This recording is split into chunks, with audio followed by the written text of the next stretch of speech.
اچھا لوگ سمجھتے نہیں نا، اسی دنیا میں اللہ نے نظام بھی بنایا، نظام کے سمجھنے کے لیے عقل بھی بنایا. توجہ کیجیے، نظام بھی بنایا، نظام کو سمجھنے والی عقل بھی بنائی.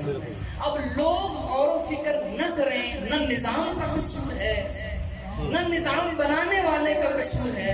اس نے نظام ایسا بنایا تھا، اسی چلتی پھرتی دنیا کو دیکھ کر تمہیں ہر ایک عقیدے کی دلیل مل جاتی ہے.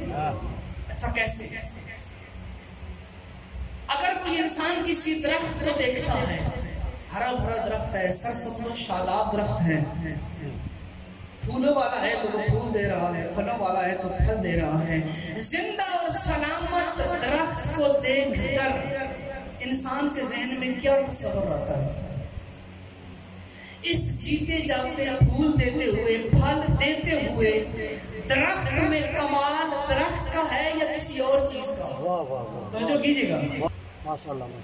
درخت کو دیکھ کر ظاہری آنکھوں سے دیکھنے والا کہے گا درخت کا کمال ہے، لیکن اس ظاہری کمال نظر آنے والی چیز کے اندر دیکھا جائے تو کمال اس نظر آنے والے کا نہیں، کمال اس غائب کا ہے جو زمین کے اندر رہتے ہوئے اس کی بقا کی ضمانت.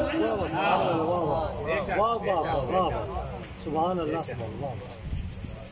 یہ درخت کمال کی حالت میں اسی طرح ہے، اس میں کمال اس درخت کا نہیں، اس درخت کو باقی رکھے ہوئے ہے وہ غائب جو تمہیں نظر نہیں آ رہا. زمین کی تاریکی میں، غیبت کے عالم میں اس درخت کو وجود میں رکھے ہوئے ہے، اور یہ درخت ہمیں چیخ چیخ کر بتا رہا ہے جب میں تمہارے سامنے آنے والی چیز کسی غائب کے بغیر باقی نہیں رہ سکتی، تو یہ پوری بھری کائنات کی بقا کو دیکھ کے تجھے پتہ نہیں چلتا کہ اس کائنات کی بقا میں کائنات کا کمال نہیں، کمال کسی غائب کا ہے.